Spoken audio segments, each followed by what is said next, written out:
Good morning, dear friends. I'm Sol from Biological Sciences with Sol channel. Today I'm with new special video. And to say something in Amharic about this video, ይሄ ቪዲዮ የ11ኛ ክፍል ቴክስት ቡክ ላይ ፎከስ አድርጎ የተሰራ ያለ ቪዲዮ ነው። በተለይም ይሄ ቪዲዮ ለማን ይጠቅማል?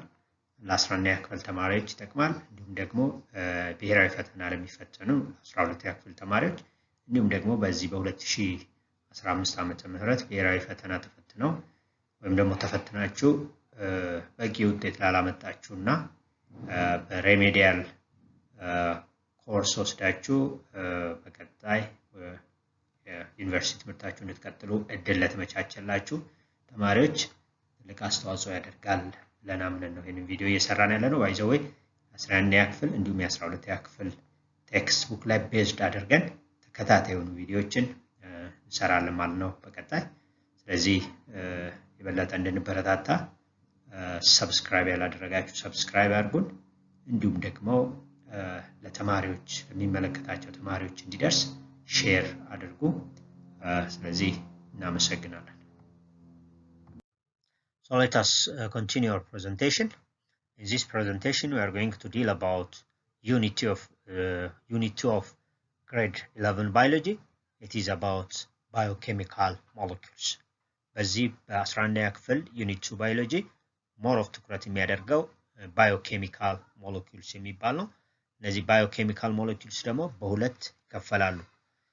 ኢንኦርጋኒክ ባዮኬሚካል ሞለኪውልስ እና ኦርጋኒክ ባዮኬሚካል ሞለኪውልስ። ስለዚህ ይሄ ዩኒት በአጠቃላይ ሞር ትኩረት የሚያደርገው እነዚህ ሞለኪውልስ ላይ ነው ማለት ነው። So the first subtitle is inorganic and organic molecules. ስለዚህ የመጀመሪያው ሰብታይትል ኦርጋኒክ እና ኢንኦርጋኒክ ሞለኪውልስ የሚሉትን as introduction ኢንትሮዲዩስ የምናደርግበት ፓርት ማለት ነው። ለርኒንግ ኮምፒተንሲስ አሉ። አንድ ተማሪ እቺን ሰብታይትል ከተማረ በኋላ የሚጠበቅበት ወይም ደግሞ ኤክስፔሪየንስ ሊያደርገው ሊያቀው የሚገባው ለርኒንግ ኮምፒተንሲስ አሉት። ለምሳሌ የመጀመሪያው ግሩፕ biochemical molecules as inorganic and organic. አንድ ተማሪ ይህን ሰብታይትል ከተማረ በኋላ biochemical moleculeን አንድም inorganic ወይም organic ብሎ መክፈል መመደብ ይጠበቅበታል ማለት ነው።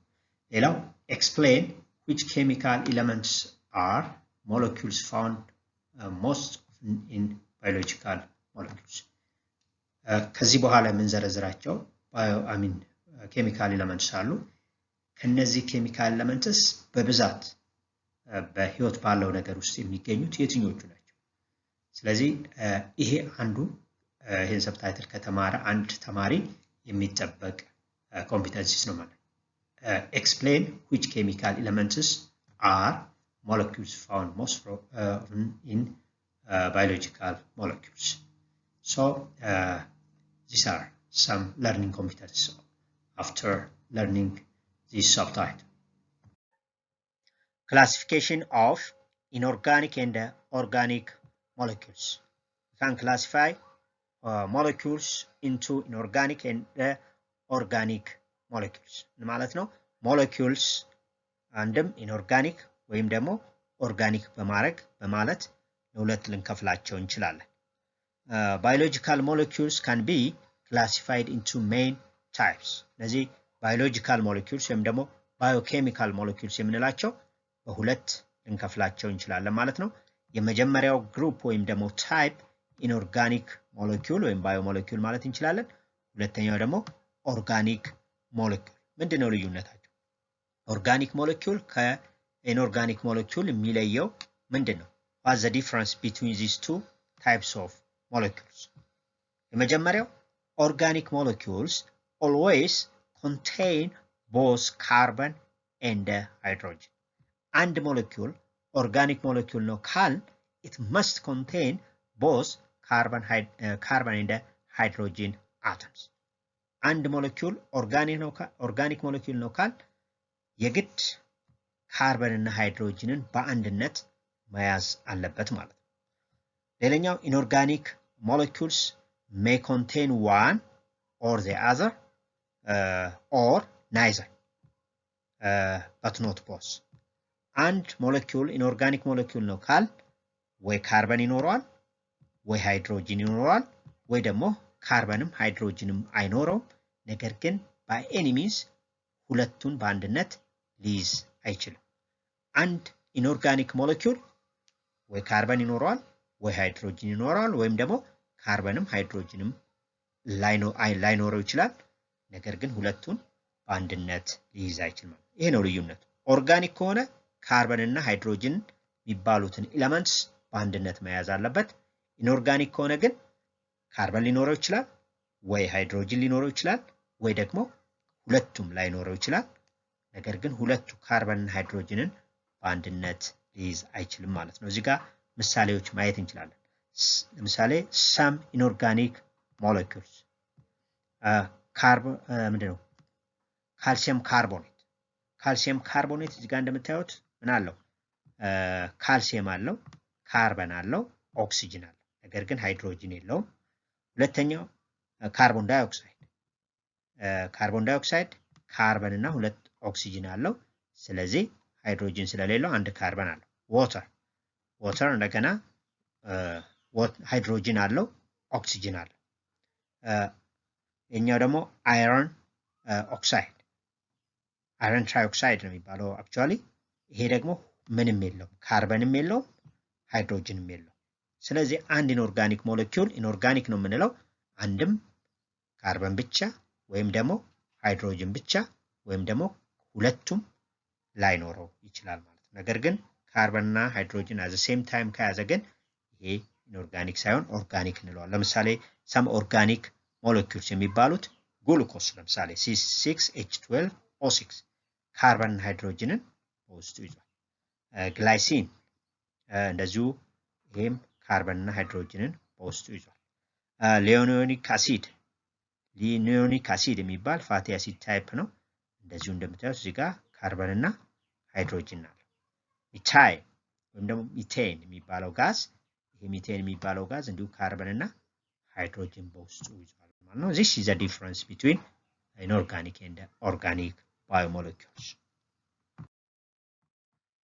this is activity 2.1 group the following molecules into inorganic or organic types so ምንድነው የምታደርጉት በዚህ አክቲቪቲ እዚህ ጋር የተዘረዘሩ molecules አሉ so የትኞቹ inorganic የትኞቹ organic types እንደሆኑ አክቲቪቲ ሰራላችሁ ማለት ነው ለምሳሌ የመጀመሪያው sucrose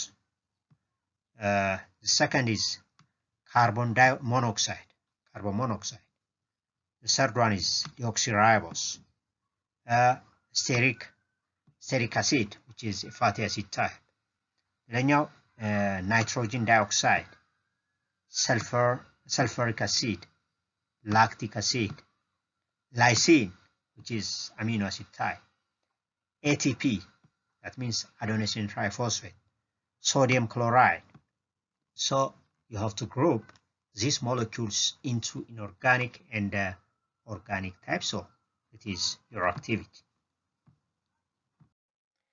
different organic molecules contain different combination of carbon and hydrogen ምን ማለት ነው ሁሉም organic molecules ተመሳሳይ የሆነ የካርበን እና የሃይድሮጂን ኮምቢኔሽን አላቸው ማለት አይደለም ምሳሌ ካርቦሃይድሬት በካርቦሃይድሬት ውስጥ የሚገኘው ካርቦን እና የሃይድሮጂን ኮምቢኔሽን በሊፒድ ውስጥ ወይም ደግሞ በፕሮቲን ውስጥ ካለው የካርበን እና ሃይድሮጂን ኮምቢኔሽን ይለያያል ምንም እንኳን ካርበን እና ሃይድሮጂን መስት በእነዚህ ኦርጋኒክ ሞለኪውልስ ቢኖሩም ኮምቢኔሽናቸው ግን የተለያየ እንደሆነ ለማሳየት ነው ሌላው they may also contain other chemical elements these organic molecules they must have carbon and hydrogen carbon እና hydrogen must አላቸው ነገር ግን አንዳንዶቹ ከካርበን እና ከሃይድሮጂን በተጨማሪ ሌላ ኬሚካል ኤሌመንትስ እንዳላቸው መዘንጋት የለብንም of course ለምሳሌ እንደነ ሚቴን የመሳሰሉት ካርበን እና ሃይድሮጂን ብቻ ያላቸው ኦርጋኒክ ሞለኪውልስ አሉ ነገር ግን አብዛኞቹ biological molecules ወይም ደግሞ organic molecules they contain some other chemical elements ለምሳሌ most biological organic molecules contain oxygen in addition to carbon and hydrogen and still some contain nitrogen በአብዛኛው biological organic molecules በተጨማሪ ከካርበን እና ከሃይድሮጅን በተጨማሪ ኦክሲጅን አላቸው እንደዚሁም ደግሞ ለምሳሌ እንደነ ፕሮቲን የመሳሰሉ ደግሞ በተጨማሪ ምን አላቸው ናይትሮጅን አላቸው ባይ ዘ ዌይ በቀጣዩ በደንብ ዲቴል ገብተን ያለ ካርቦሃይድሬት ሊፒድስ እነ ፕሮቲን እነ ኒኩሊክ አሲድስ እነዚህ they are organic biological molecules so እነሱን በመናይ ሰዓት በውስጣቸው ያዙትን ኬሚካል ኤሌመንት በደንብ አድርገን እናያለን so ጠቅለል ስናደርገው biological organic molecules ካርበን እና ሃይድሮጅን መስት አላቸው እንደገና አንዳንዶቹ ደግሞ ኦክሲጅን አላቸው ሌሎቹ ደግሞ ስቲል ናይትሮጅንም እንዳላቸው መዘንጋት የለብንም which chemical elements are most frequently found in living organisms ማለት ነው በዚህ ከምናቃቸው ኬሚካል ኤሌመንትስ ውስጥ በብዛት በህይወት ባለው ነገር ውስጥ የሚገኙት የትኞቹ ናቸው ለምሳሌ እዚህ ጋር ሃይላይትድ የሆነውን ብናይ ሃይድሮጅን አለ ካርበን ናይትሮጅን ኦክሲጅን ፎስፈረስ እና ሰልፈር አሉ እነዚህ ናቸው እንግዲህ ህይወት ባለው ነገር ውስጥ በብዛት የምናገኛቸው እነዚህ ስድስቱ ናቸው እንደውም በሰው ውስጥ ምን ተብሎ ነው የሚታሰበው እነዚህ ስድስቱ 99% በላይ የሚሆነው የሰው ቦዲ ኮምፖዝድ ሆነው የተሰራው ከነዚህ ከስድስቱ ኬሚካል ኤሌመንትስ እንደሆነ ነው የሚታወቀው ማለት ነው ስለዚህ እነዚህ ስድስቱ ናቸው ማለት በብዛት በተደጋጋሚ ህይወት ባለው ነገር ውስጥ የምናገኛቸው ኬሚካል ኤሌመንትስ ለመድገም ያህል ሃይድሮጅን ካርበን ናይትሮጅን ኦክሲጅን ፎስፈረስ እና ሰልፈር በአጠቃላይ እነዚህ ስድስቱ ኬሚካል ኤሌመንትስ ህይወት ባለው ነገር ውስጥ በብዛት የምናገኛቸው ናቸው ማለት ነው ነገር ግን ሌሎቹ ኬሚካል ኤሌመንትስ ለህይወት ላለው ነገር አይጠቅሙ ማለት ሳይሆን በብዛት ግን most frequently የምናገኛቸው እነዚህ ናቸው ኦኬ ከላይ ያየነውን ለማጠናከር ያህል the most common elements in many cells are the following ቀደም ምን ብለናል ስድስቱ ዋን ኤሌመንትስ ወይም ደግሞ ኬሚካል ኤሌመንትስ ህይወት ባለው ነገር ውስጥ በብዛት የምናገኛቸው ናቸው ብለናልና በምን ያህል ፐርሰንት ነው የሚገኙት ለምሳሌ ሃይድሮጅን እስከ 59% በሴል ውስጥ ልናገኘው እንችላለን ማለት ነው ኦክሲጅን እስከ 24% ካርበን እስከ 11% ናይትሮጅን ወደ 4% እንደዚሁም ደግሞ ሰልፈር እና ፎስፈረስ እና ሰልፈር በድምሩ 2% በሴል ውስጥ ልናገኛቸው እንችላለን ማለት ነው ስለዚህ እነዚህ ስድስቱ most frequently living organisms ውስጥ የሚገኙ ኬሚካል ኤሌመንትስ እንደሆኑ ሌላኛውን ለማጠናከር ያህል some elements are that are important for human ማለት ቅድም ከጠቀስናቸው ከስድስቱ most frequently living organisms ከምናገኛቸው ኬሚካል ኤሌመንትስ በተጨማሪ ለሰው ልጅ ለምሳሌ ጠቃሚ ከሆኑት ኬሚካል ኤሌመንትስ ለምሳሌ ካልሲየም which is used for bone teeth and muscle ምንድነው ካልሲየም የሚባለው ኬሚካል ኤሌመንት ለአጥንት ጥንካሬ ለጥርስ ጥንካሬ እንዲሁም ደግሞ ላይ ለመስላችን አስተዋጽኦ አለው ማለት ነው ሌላው ክሎሪን ክሎሪን is important for digesting food ምግብን ለምንድነው ዳይጀስት ለማድረግ የሚረዳ ኬሚካል ኤሌመንት ነው ሌላው ፍሎሪን is important for tooth enamel የጥርሳችን በተለይም የጥርሳችን የላይኛው ክፍል ኢናሜል አለ የሚባለው ለዛ ጥንካሬ የሚሰጥ ኬሚካል ኤሌመንት ነው ሌላኛው አይረን to help the blood carry oxygen around the body እንደሚታወቀው ኦክሲጅን በብለዳችን ውስጥ ነው አይደል በደም ውስጥ ነው የሚዘዋወረው በደም ውስጥ ሆኖ ነገር ግን ደማችን ኦክሲጅን እንዲሸከም ካስፈለገ የግድ በተለይም ሬድ ብለድ ሴል የምንለው የደማችን ክፍል አይረን ሊኖረው ይገባል ማለት ስለዚህ እነዚህ እንደነ ካልሲየም እንደነ ክሎሪን እንደነ ፍሎሪን እና እንደነ አይረን የመሳሰሉት ኬሚካል ኤሌመንትስ ከነዛ ከስድስቱ በተጨማሪ ለሰው ልጆች ወሳኝና አስፈላጊ የሆኑ ኬሚካል ኤሌመንትስ እንደሆኑ ለማሳየት Activity 2.2. Find the function of the following elements. The function of sodium, potassium, as well as phosphorus in human. How this chlorine helps us to digest our food. እንደነ ይሄ ሁለተኛው አክቲቪቲ ነው። አንደኛ የነዚህን ከዚህ በታች የተዘረዘሩትን ኬሚካል ኤሌመንትስ ጥቅማቸውን ፋይንድ አውት እንድታደርጉ እንድትመራመሩ እንድትፈልጉ ለማሳየት ነው። ለምሳሌ የሶዲየም ፋንክሽን ምንድነው? የፖታሲየም ጥቅም ምንድነው?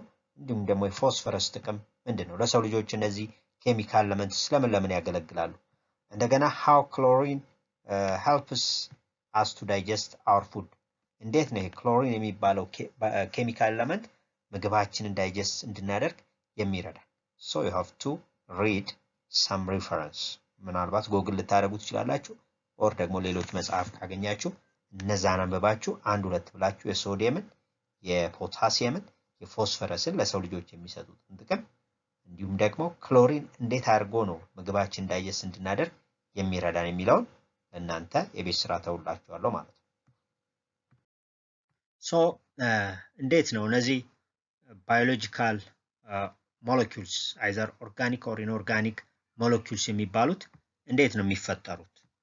ምክንያቱም atoms of elements can join together to form molecules by a chemical bond.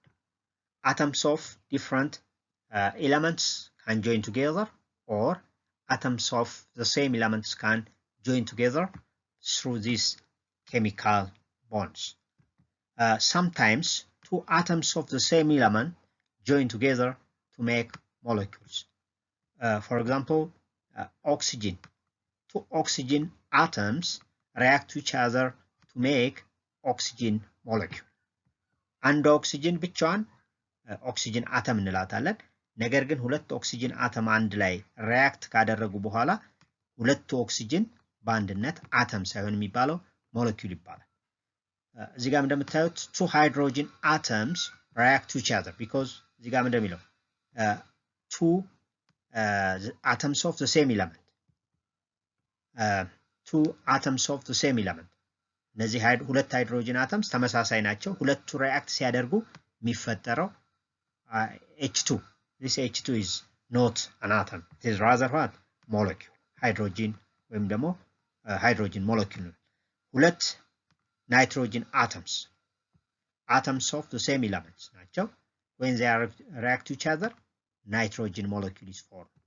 ሁለት nitrogen atoms react አድርገው N2 ሲፈጠር ይሄ nitrogen molecule እንላለን ማለት ነው። ሌላው atoms of one element can join with atoms of another element to make a molecule of compound. ምንድነው? ሁለት የተለያዩ atoms of elements react አድርገው የሚፈጠረው molecule compound ይባላል። ለምሳሌ ሃይድሮጅን atoms እና ኦክሲጅን አተም አንድ ላይ ሪአክት አድርገው water formed ሆነ። ስለዚህ water molecule ይባላል of course በዘልማድ።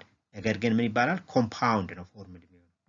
እዚህ ጋርም ካርበን እና ኦክሲጅን አንድ ካርበን አተም እና ሁለት ኦክሲጅን አተምስ አንድ ላይ ሪአክት አድርገው የተፈጠረው ካርቦን ዳይኦክሳይድ የሚባለው ሞለኪውል ኮምፓውንድ ነው። ለምሳሌ ካርቦን ሞኖክሳይድ አንድ ካርበን እና አንድ ኦክሲጅን ሞለኪውል ሪአክት አድርገው ካርቦን ሞኖክሳይድ ተፈጠረ። this is a compound. ስለዚህ atoms of the same element react አድርገው የሚፈጠረው ሞለኪውል ይባላል እና atoms of different elements ደግሞ አንድ ላይ react አድርገው የሚፈጠረው ሞለኪውል compound ይባላል ማለት ነው። So here are some terminologies that need some definition.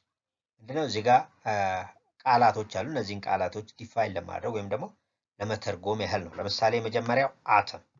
Atom is the smallest particle of a chemical element. አንድ ኬሚካል ኤሌመንት ወይም ደግሞ አተም አለው ካል አተም አንደኛ ምን አለው? ኤሌክትሮንስ አሉት። እዚህ ሼሉ ላይ ኤሌክትሮንስ አሉት። እንደየአተሙ ይለያያል። አንዳንዱ ለምሳሌ እንደና ሃይድሮጅን አይነቱ አንድ ኤሌክትሮን አለው፣ ሌላው ሁለት፣ እንደዚሁ 6 8 ያለ እንደየአተሙ የኤሌክትሮኖች መጠን ይወሰናል ማለት ነው።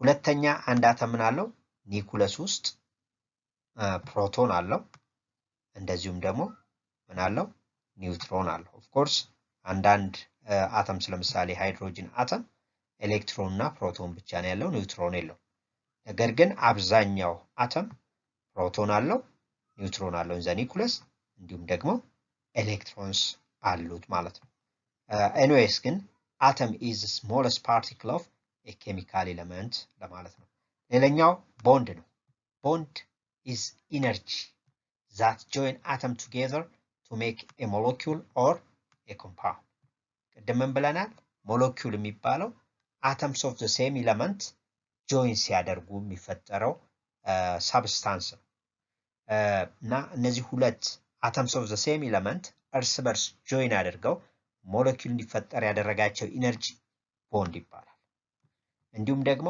atoms of different element አንድ ላይ join ሲያደርጉ compound ይፈጠራል ብለናል እነዚህ atoms of different element እርስ በርስ እንዲያያዙ ያደረጋቸው ኢነርጂ ቦንድ ይባላል ማለት ነው ሌላው molecule ነው already ብለናል a substance which is formed from atoms of the same element that are bonded together compound a substance which is made from molecules containing more than one kind of atoms in a fixed ratio atoms of different elements and ላይ መጥተው through bonds join ሲያደርጉ የሚፈጠረው substance compound እንለዋለን ሌላኛው ቫላንሲ ነው ቫላንሲ is the number of bonds an atom can make with another atoms እያንዳንዱ አተም የራሱ የሆነ ቫላንስ ያለው ለምሳሌ ሃይድሮጅን አንድ ቫላንስ ያለው ሃይድሮጅን can make one bond with another molecules አንድ ቦንድ ብቻ ነው ፎርም ሊያደርግ የሚችለው ለምሳሌ እንደነ ካርበን የመሳሰሉ ለምሳሌ አራት ቫላንስ አሉት ካርበን can make 4 bonds with another atoms or another elements ለምሳሌ ኦክሲጅን can make 2 bonds ስለዚህ ኦክሲጅን ስንት ቫላንስ ያለው ማለት ነው ሁለት ቫላንስ አሉት ማለት ነው so valence is the number of bonds an atom can make with another atoms ትንሽ ስለ ቫላንስ አሁንም ለመጨመር some atoms can make certain number of bonds with another atoms called valence valence ማለት number of bonds that an atom can make with another atoms ብለናል the number of bonds or valence atoms of elements most commonly used in building biological molecules ማለት ህይወት ባለው ነገር ውስጥ በብዛት የምናገኛቸው እነዚህ ኬሚካል ኤሌመንትስ ያላቸው ቫላንሲ መጠን ለማሳየት ያለው ለምሳሌ ካርበን አራት ቫላንሲ አሉት አራት ቦንድስ ፎርም ማድረግ ይችላል ሃይድሮጅን አንድ ቫላንሲ ያለው that means it can make only one type of bond ሌላው oxygen can make 2 bonds so it has 2 valences nitrogen 3 valences አሉት ወይም 3 ቦንድ መስራት ይችላል sulfur 2 ወይም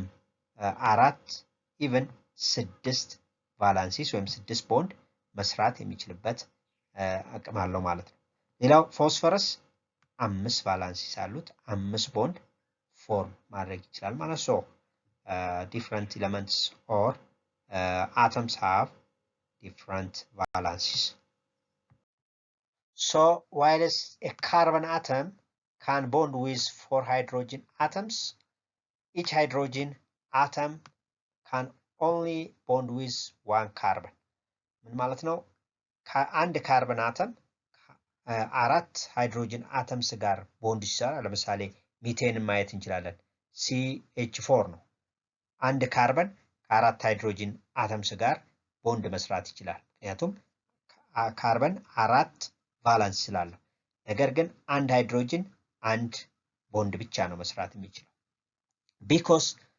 carbon can bond with 4 other atoms it can make large molecules with chains of carbon atom ይሄ ካርበን አተም አራት ቫላንስ በመኖሩ አራት ቦንድ በመስራቱ